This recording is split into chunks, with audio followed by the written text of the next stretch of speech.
Welcome, everyone, to today's Target Ed. This is Should I Hire a Grant Professional or Do It Myself? My name is David Gates. I am part of the online education team here at Grant Station, and I'll be your host. Your presenter today is Alice Ruhnke.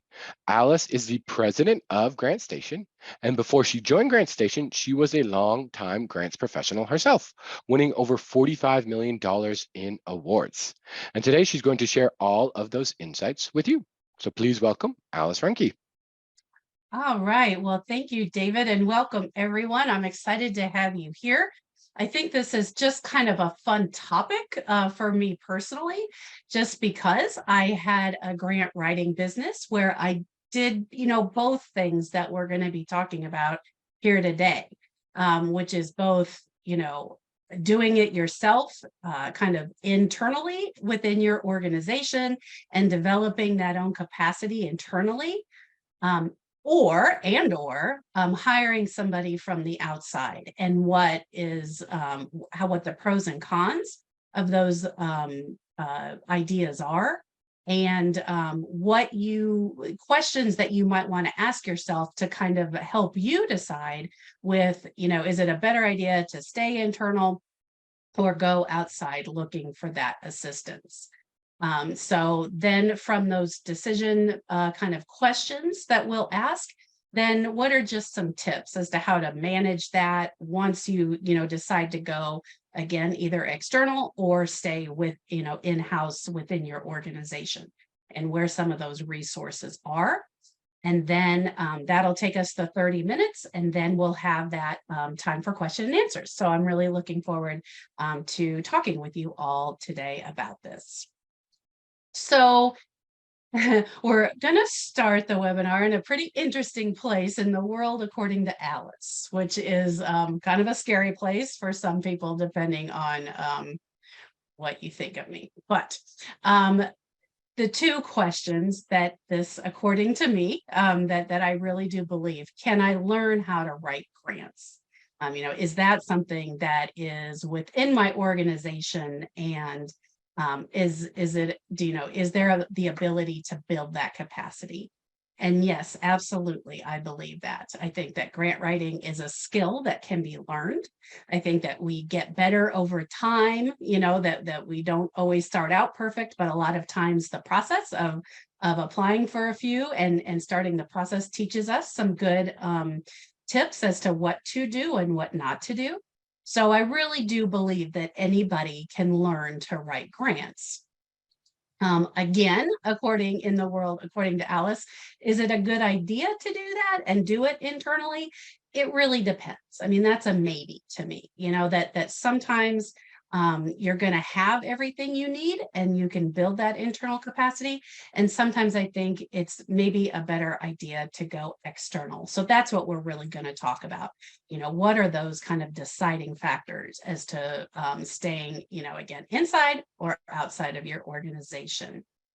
So some of the pros and cons. So when you're looking at doing it yourself, I think that it's, you really are in that process, really investing in your own organization. So, a little bit more like buying your own house and paying a mortgage versus paying rent. That you're building up that internal capacity to have that ongoing support for you into the future. And so that can be a real benefit to, building your own kind of structure within your organization. The other reason that it can be really beneficial to do it yourself is just because you know your story the best. You're the ones that are out there on the ground talking with your clients or participants or patients or whatever word it is that you use, and you know what's going on. And sometimes then that means you can tell that story better than somebody externally. So, you're living it day to day. And so sometimes there's things that that you can weave into your story as you're writing your own grants that can really be beneficial to you. Another reason that it's a good idea to do it inside is just that you can pivot a little faster a lot of times. Not always, depending on, how you set up your process with an external consultant. But, usually if you're doing it in-house, you kind of know what your own schedules are, what your own capacity is. And so you can, decide, oh, something just came up. Let's, jump on this idea and this opportunity and, get that out the door, where if you were working with somebody external, they might not, depending, have that time to work for you. So a lot of times you have that just a little bit more ability to move around a little faster when you do it inside. And then there's always, of course, the money question, right? So it can save you money to do it in-house versus what you would pay somebody external.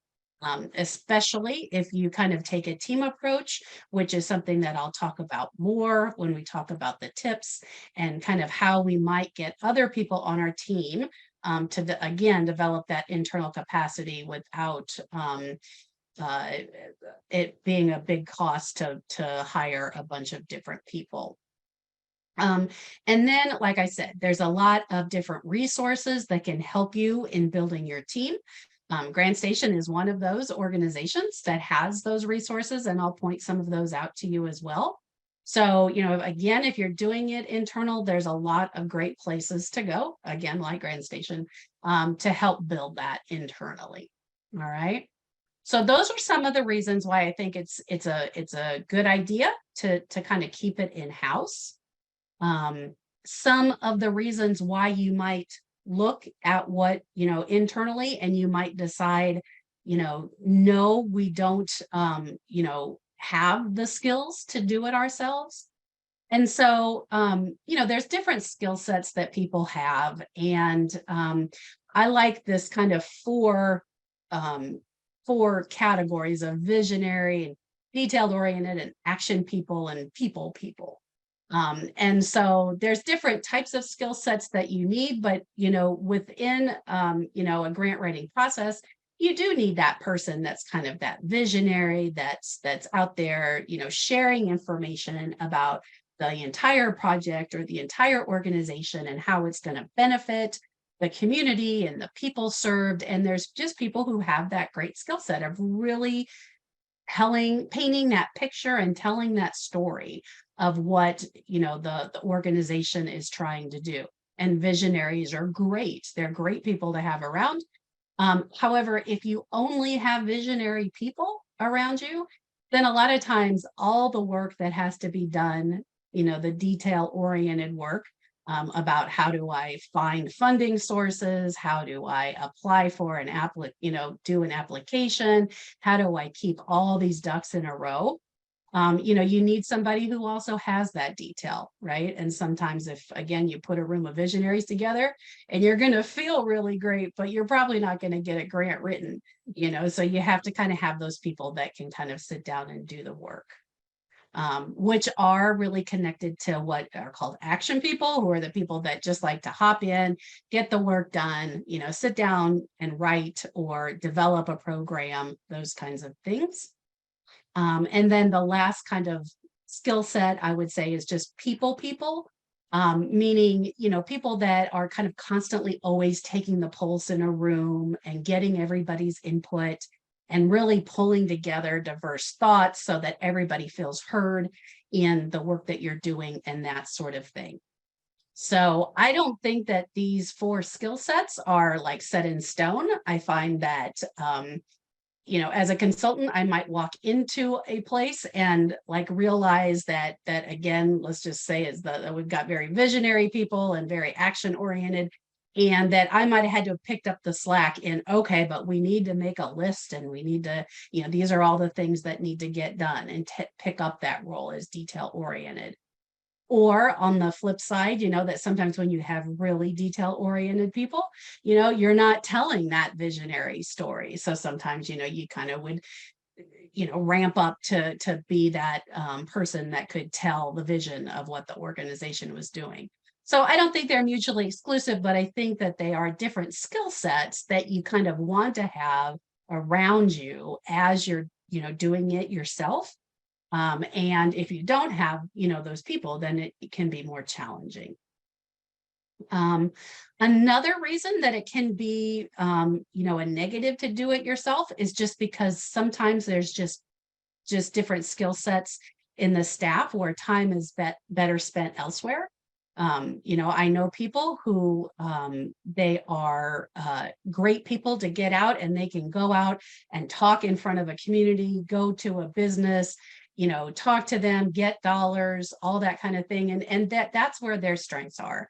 And to have that person sit down and write an application would have been like pulling teeth, because it just wasn't there, where they, kind of, again, their skill set, or just where, their strengths were. So sometimes there were just clients where, it was just, it was better for, that executive director to be, talking to all the different places that we might be applying to and developing those relationships. And I could sit in the background and write those applications for him and that sort of thing. And then kind of one of the final reasons that I think that it would be a con to do it inside is just that you're still going to have a cost, right? So if you're doing it within your own organization, you're probably going to be paying either, an employee cost and, the fringe benefits that go along with that, or the training costs for that employee, or the equipment costs, those sorts of things. So, you still will have a cost either way. So it's kind of like, again, do you want to spend that to build internally, or to go external? And again, when we have some of those questions, those will just be things that you kind of have to answer on your own.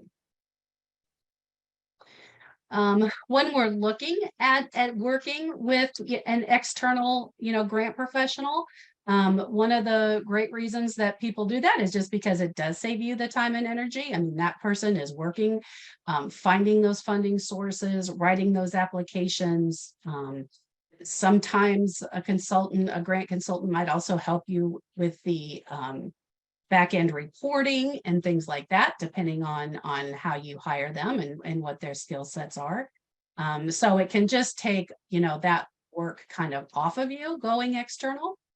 And a lot of times, an external person is going to have more of that, more of those like databases of things like GrantStation, things like that you can also purchase, but an external person would probably have the access to a GrantStation database.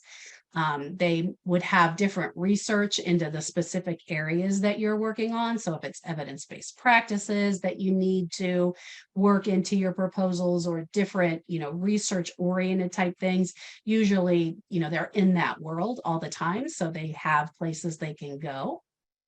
They have kind of a little bit more of that funder knowledge of, what works and what doesn't, and those kinds of things. So that can be a benefit to going external. And then I think that there are cost saving things depending on the consultant that you hire. And one of the things that I did so I owned a business for 15 years, a grant writing business. And when I first started, one of the things, because I didn't have a huge clientele yet, one of the things that I often did was I would write like concept papers for different organizations. So, putting all the things that are, usually asked for in a grant application, and taking all those components and writing it out. I would also, use those databases like GrantStation and find the list of funders. But then I would say to the client, if they wanted to work this way, then I'll write you the concept paper, I'll do the research into the funders, and then you can take it from there. So then you can take this body of work and you can, use it to apply to all the different funders and kind of save time on that. So you would have to, work with a consultant a little bit, but that was a big cost saving thing that I did, especially, before I had people kind of really, kind of beating down my door to write the actual applications when I first started. So that can be an option for you to save you time and kind of get the best of both worlds of having, that professional eye on things, and yet you're going to kind of do the consistent ongoing work to tailor each of those concept papers into applications that the funder, the application instructions that the funder has laid out for you. So those are some good reasons to do it externally. Reasons why we wouldn't do it externally, or what some of the barriers are to that, are just that it's usually a cost involved. And we'll talk a little bit about that when we talk about partnering with an external person, and some of the things that you might want to consider as you're looking at how those costs are incurred. Realize that even if you go outside of your organization, that you're still going to need to provide, data and budgets and information, project design. It's not like you just kind of say to the grant professional, okay, write this grant and you walk away. That, you're feeding them information, kind of teaching them about your organization, how you do the work and that sort of thing. So it doesn't take every ounce of work off of you, you're still doing that. Another issue could just be timing as well, that you may find that, like I said earlier, like something just popped up and I want this, grant professional that we've been working with to write it, but that person is booked or something like that. And so, sometimes that can be a concern, like when new things pop up, or just getting your strategies aligned with the person that you're working with. And then, those skills are really not developed in-house. So, you're not left at the end of the process necessarily with people who have, more training and more of the ins and outs as to how to do it. So that's kind of a negative as well. Just because once you walk away from that writer, you didn't kind of develop the skills for your own staff to do it themselves. So those are some of the things that I just think you want to have in your mind as you're making your own decisions as to which way to go with that.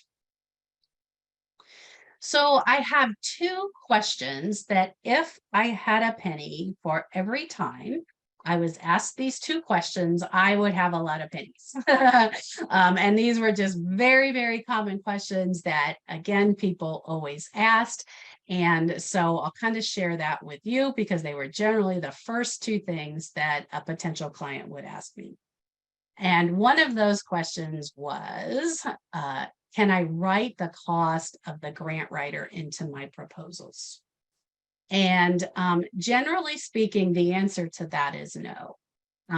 When you're writing a grant application, a funder is going to fund you at a time in the future. So if your application is due on February the 1st, they might be awarding your grants, making up the timeline, but let's say they award the grants March 1st.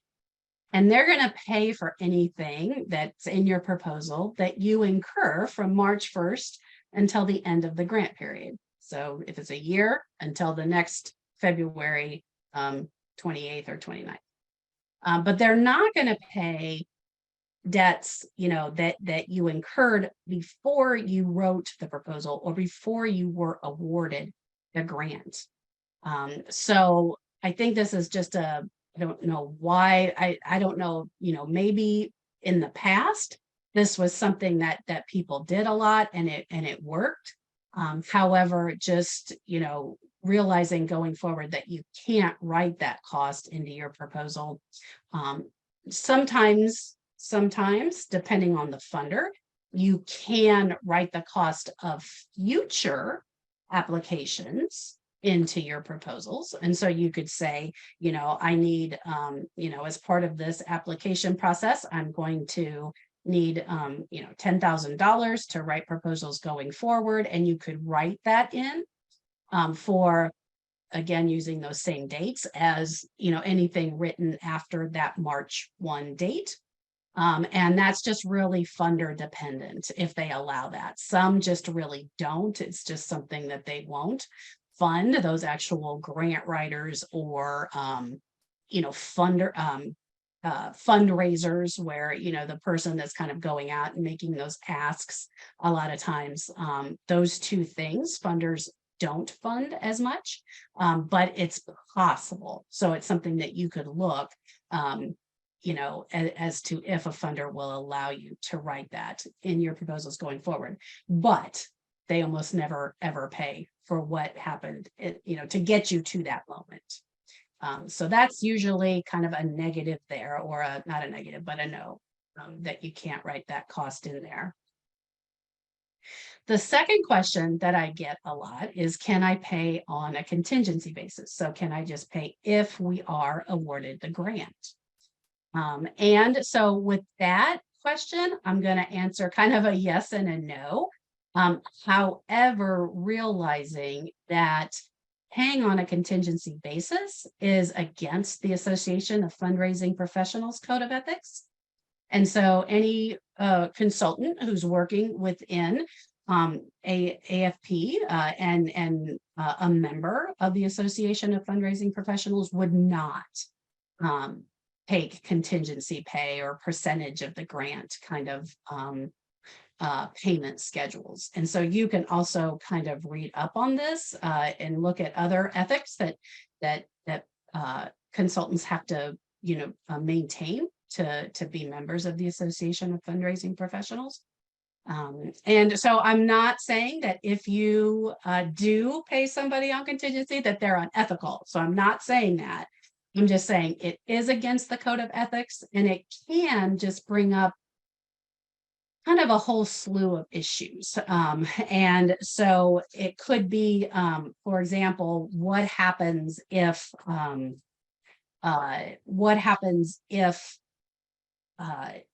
you, so let's say you were doing it on contingency, and then for some reason you got the grant, but you decided not to take the grant. And I've had that happen a couple of times, that we wrote a grant, we got a grant, but the people, when they realized on the back end these new requirements of what they were required to do, they said, this isn't worth our time. So what would you do in a case like that? Or what do you do in a case of multi-year funding? Like, how do you structure a contingency basis on that? The other kind of piece to that is, I did not take anything on contingency. And so I felt like the client and I were working together to build this product, which was this grant application. And once that grant application, was over, and they paid me and this and that, and it was submitted, then that product was theirs. They owned it. And they could do whatever they wanted with it. They could take it again and use it in a lot of different ways to apply to a lot of different funders. It was their product. That's what they purchased, was that product. So, that's kind of, you can get into issues with that as well. So there's, and then there's also, just issues of, maybe there'd be people I wouldn't have written for if I was only writing on contingency, because maybe not believing that they had the strongest application possible.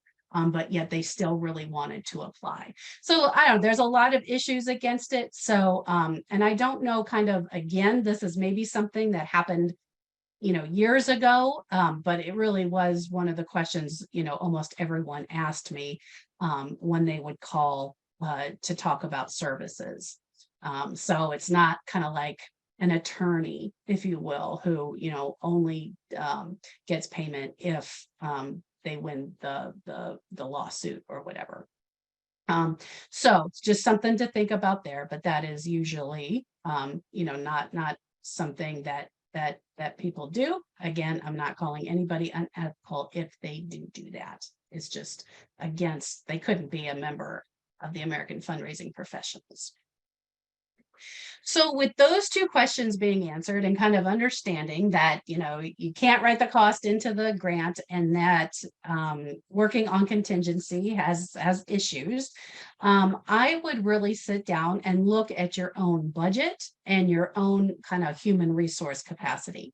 And that can be staff members when we're looking at, human resources, or it could be volunteers that you could help build your team, from board members to other volunteers in the community. And in a few slides, I'll kind of talk about some of those different roles you might be able to bring in to build your own team, to, again, make it affordable and an ongoing process within your organization.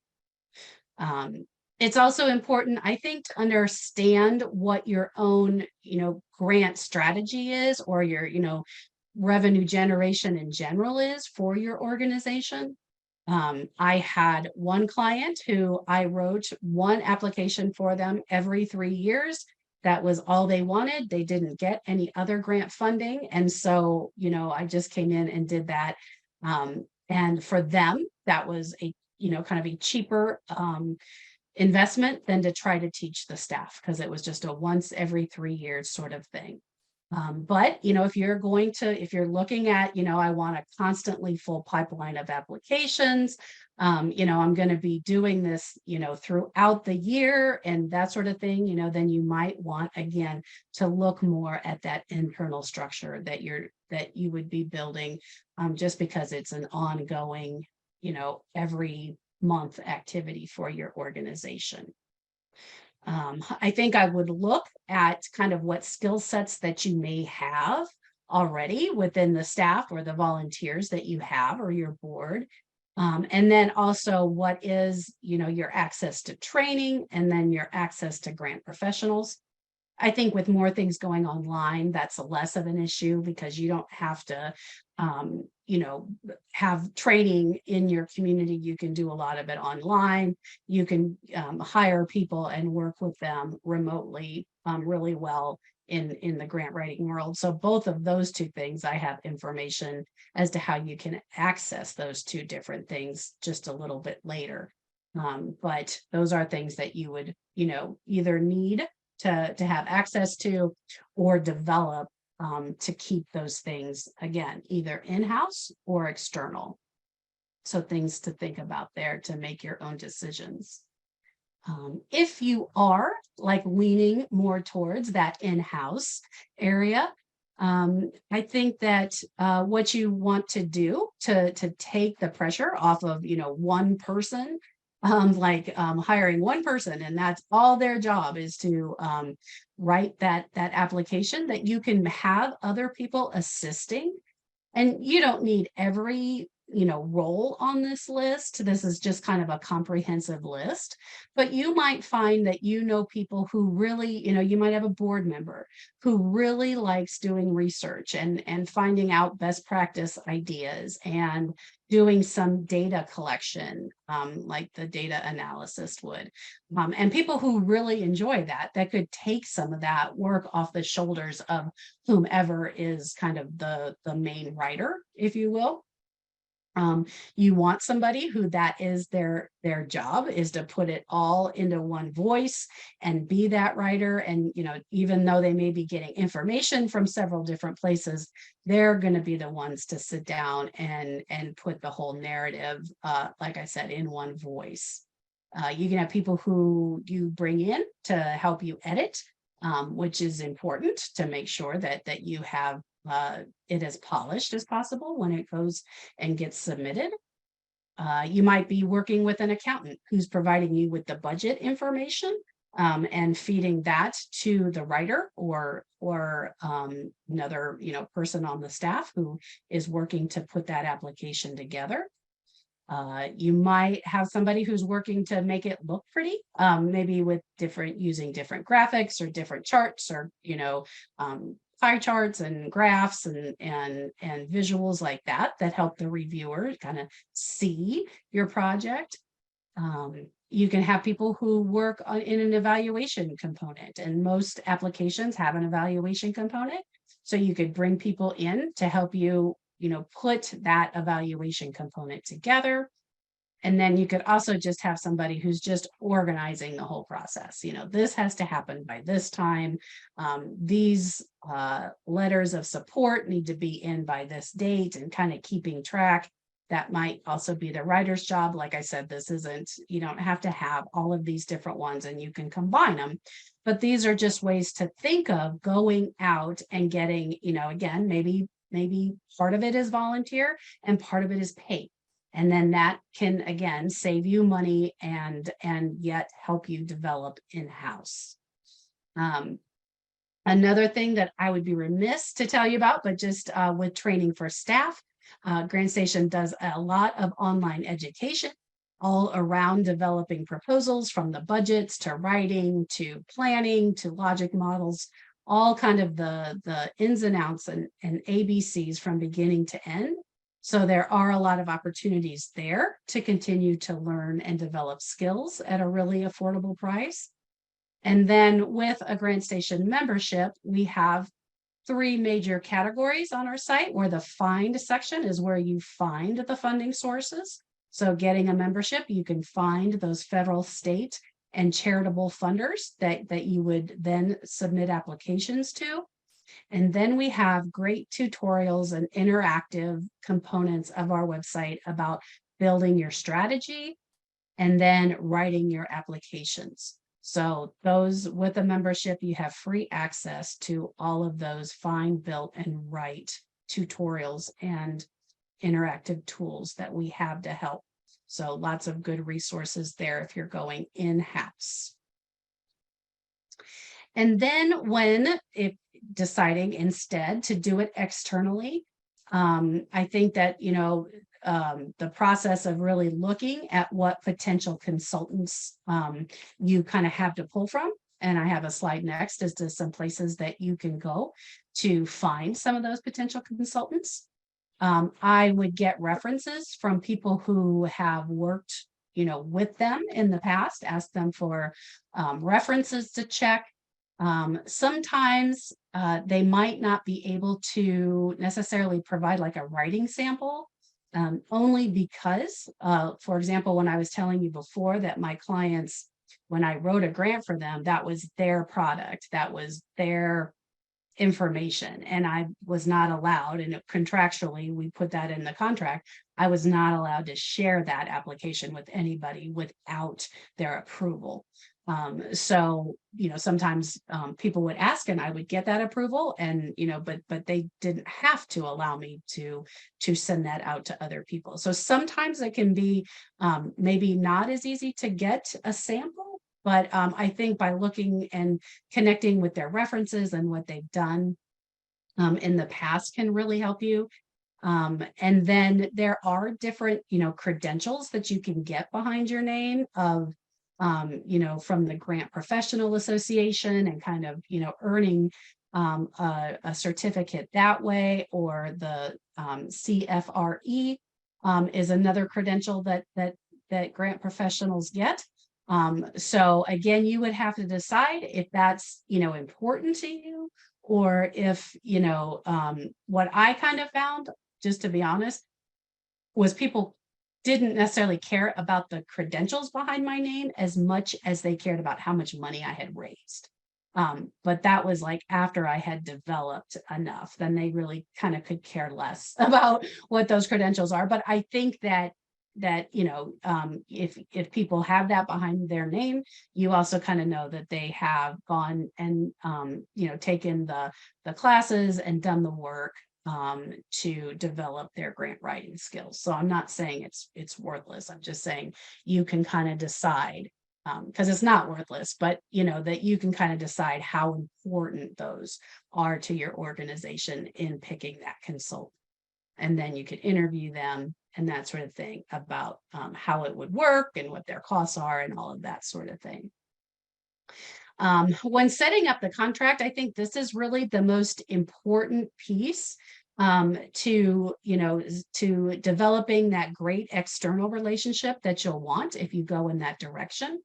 And really, setting the costs and knowing that up front.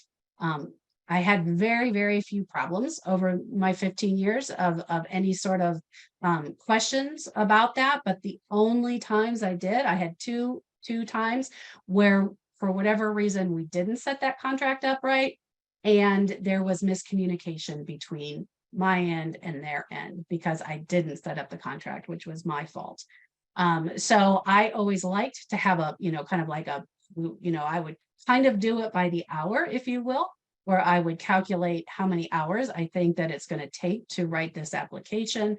but then I would give them a project cost so that, again, from the very beginning, everybody was on the same page. They knew what it was going to cost. There was no surprises at the end. And that really helps with the process of understanding, what you're expecting from the grant professional and what they're expecting for their time investment into your project. Another thing that I would make sure is written in that contract, just kind of what happens if you decide not to go ahead with that submission. Let's say, you start working on a project together with a grant professional, and then for some reason, you just decide, we don't have the capacity to get this done or to do it once we get the money or whatever. What kind of happens then? And so, I would always put like that there would be a cost as to, how many hours I'd worked at this rate up to X amount of dollars. Just again, so that if they stepped out, I was still going to charge them for the time that I worked with them. And they would get the draft that we had there. And then really, developing what that communication schedule is going to be like between you and the consultant, so that you have that expectation of, again, what do you have to do to get that consultant the information that they need to write the proposal. How often, when are things going to be due and be reviewed? How is final submission done and who's going to actually submit the application? Those kinds of things are really critical. So I think you want to make sure that you have a really detailed working schedule with the person that you're working with. And so those are some things that I would really think about as you're setting things up. So my last slide is just where could you find a grant professional? And so, first, word of mouth is always really good because, if you talk to your colleagues and they know of a person that is really good, you could get their information and move forward that way. And then there's also just these 3 national kind of organizations. So the Association of Fundraising Professionals has a consultant directory that you can look at for free and find out. You can like not weed out. You can narrow down your search by your location or what your area of interest is. The Grant Professionals Association has consultants listed by state. So that can be a great place to go to find if you're looking for somebody more local. And then your state nonprofit associations, and if you follow this link, you can get to the list of all the nonprofit associations in the country, and then click on your state. But the state nonprofit associations usually have like a directory of consultants that partner with them and that sort of thing. So you could look that way too. So there's lots of good ways to go out there and look. Very credible, AFP and GPA, very, very credible organizations that do a lot of development with the consultants in their database and things like that. So a great way to kind of get started there. So that kind of takes us to our 30 minutes. I went just a little bit over, but I see we do have a lot of questions and I'm excited about that. So I think what we will do is take some of those questions and answers, and we can stay on for till we get through them. Perfect. All right. Thank you, Alice. So we did have a lot of questions in there that were asking for resources. So I think you provided some of those. But there were also quite a few questions asking about, the price point fee range for grant consultants. Do you have, I'm guessing it kind of depends, but do you have an idea of what that might be? I mean, it really does depend on where you are in the country. I would say it's just a general rule of thumb, I'm going to say, between like $30 and $100 is probably a pretty good range of what you're going to find out there. And it's going to be, obviously more in, places where the cost of living is more, but probably within that range somewhere, but you're going to find outliers either way, but Yeah. that's a good kind of rule of thumb. Okay. And would that be similar for, you would probably charge the same? There was another question about for the grant research and concept papers. That would be the same, right?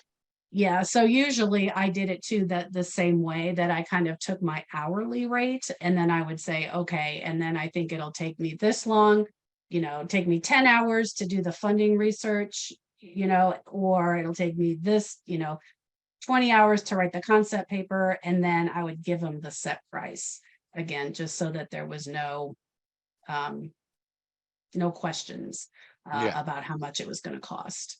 Mm-hmm. Oh, Lori asked she missed it. It was, you said $30 to $100 per hour? I would say that would be a good, price range in general. Yeah. Yeah. And Chelsea says that a good one is usually not under 75. So I guess that's Okay. probably, yeah. Yeah. And that is Ed, also going to depend a little bit on where you're at in the country as well. But yeah, yeah. I agree. It's Yeah. one of those things that it obviously does depend. Yeah. Ed, there was a good question from Krista in the chat. How do you convince senior staff that it is worthwhile to hire a consultant for some support? Yeah, so that's a great question, Krista. So I think that, that you would, you can also go out and search for people, talk to them and see, how they set up their own companies and things like that.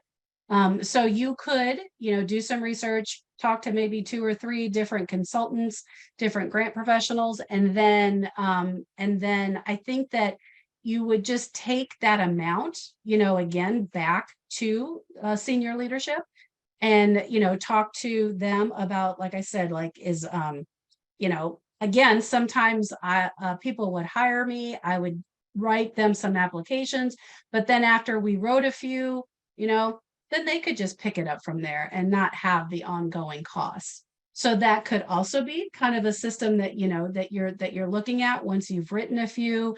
You're just looking at for the short term to get these really great written applications, great logic models, getting all the things that a funder would want. And then you could, do it for a 6-month period of time or a year or whatever. And then you could back off and take those products and use them yourself into the future. So I think you very likely want to kind of go with a financial, why that financially would be better for you, and make that, find out from those that you've interviewed, what their pricing schedule is and if that's, a process that could work for them. But probably you're going to want to demonstrate that, this is going to be a financial saver for us versus a financial deficit for us. And so, I think that that's the argument that you want to make with them. Yeah, I think that's a perfect argument. It's great. Yep. Lynn asked, if you ask for general support, can you then use it for grant writing activities? So I would have to say that really depends from funder to funder, if they will allow the grant writing activities. So I would just ask the funder before you submit the budget, because it's just going to really vary from funder to funder if they allow that or not. So there's just no set answer on that. Yeah, that makes sense. Good. All right. And next, Erica had, I think, a good question. What are some good questions we should ask when hiring a grant writer? Yeah, so I think that some of the things that you would want to know is, just how much money they've raised overall, what like,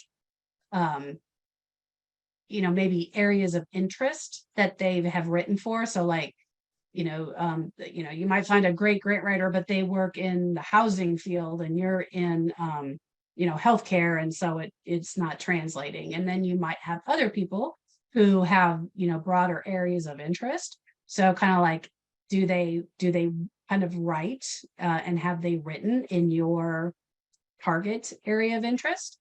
And then, have they also, I would ask, where they have gotten funding from.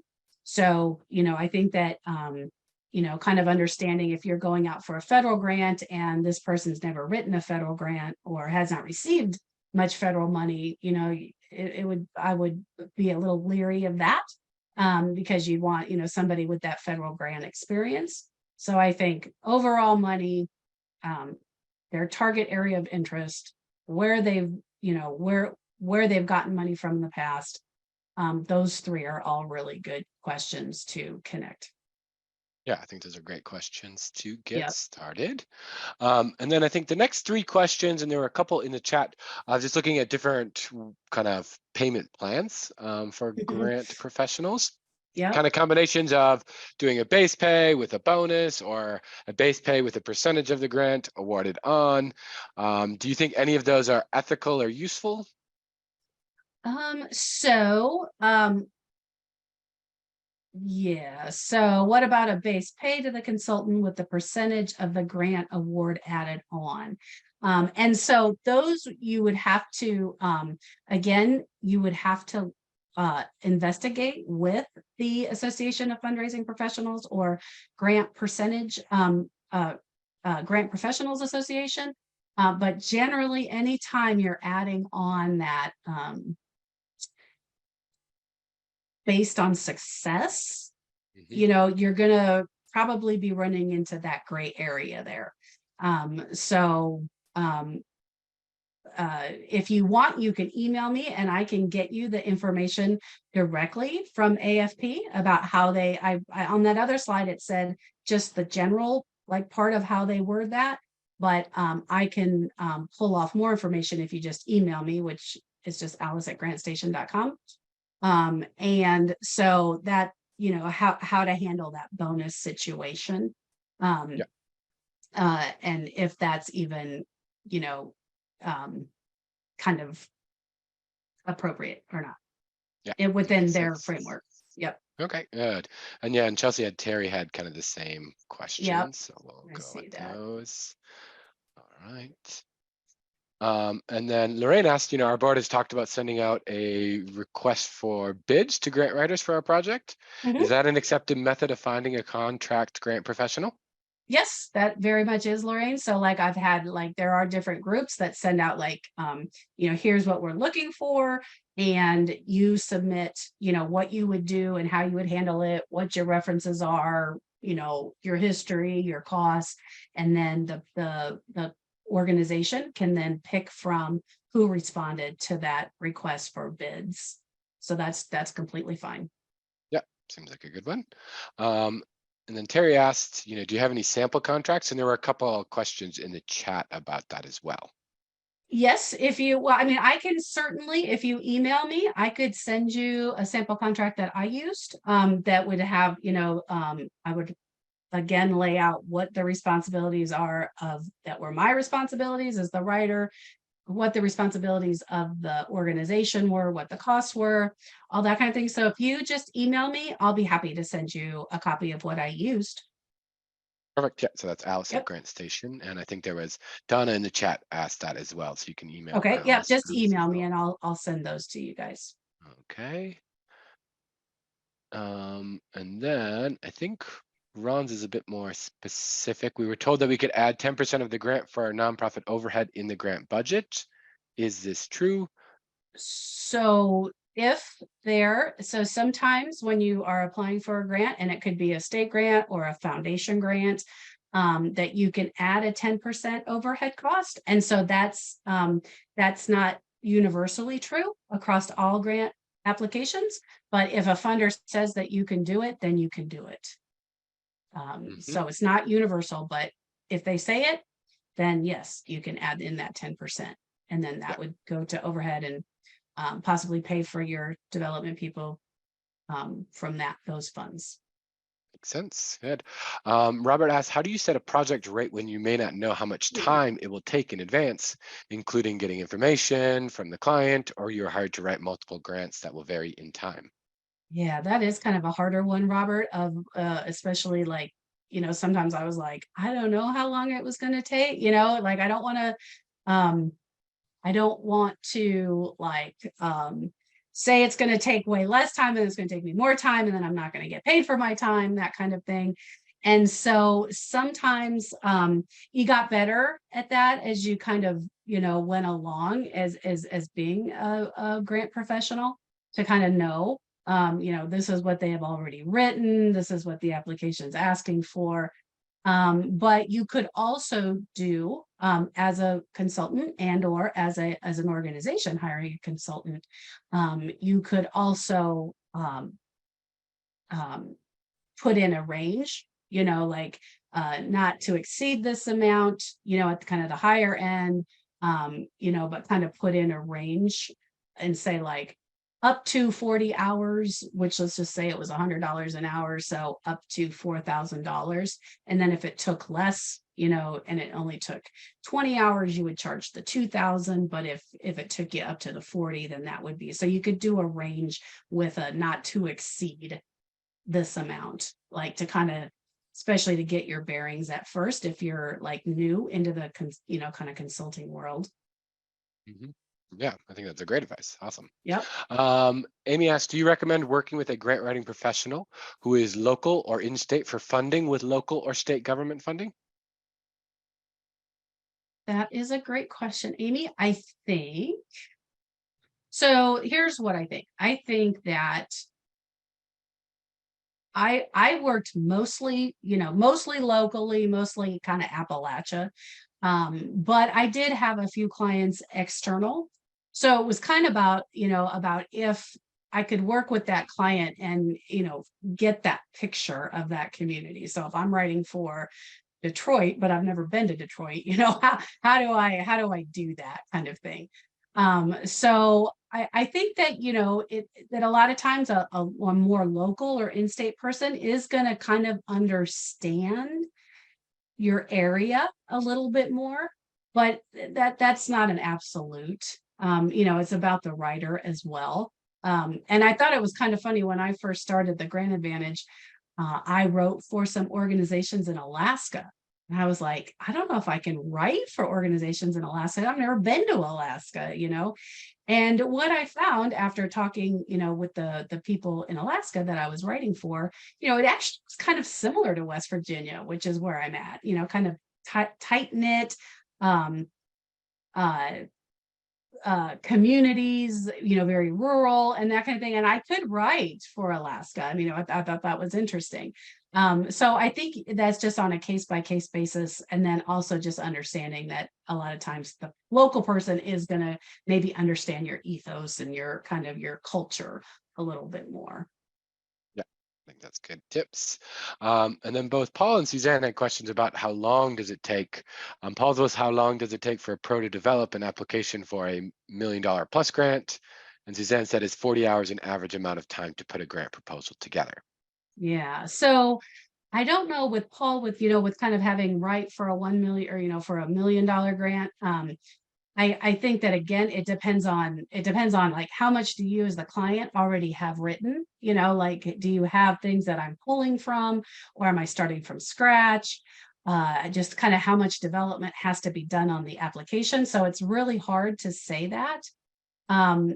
But what usually does happen is, at first, if let's say you're a nonprofit, you hire a grant professional, usually the first applications, take a little bit longer. And then, the ones coming after that take a little bit less longer, because I've already written this background section. I can take that background section and mold it into this new funder, and I don't have to start from scratch and that kind of thing. So I always found that, the first ones, did take a little bit longer, but then subsequent ones, it seemed to go faster. So to say, I don't have an average, because I mean, there can be an application that's 5 pages long and an application that's 50 pages long. So it really is very, very funder specific. Yeah, that makes sense. A Yeah. lot of this just kind of depends on what the funders are looking for. Okay, Yep, great. Well, I absolutely. think that is all the time we have for questions today. Great. But if something does pop up, you can always email us at info@grantstation.com and we will get an answer for you. Visit GrantStation to see our latest online education offerings in the form of live webinars, interactive workshops, and on-demand learning. GrantStation.com, your fast track to funding and online education.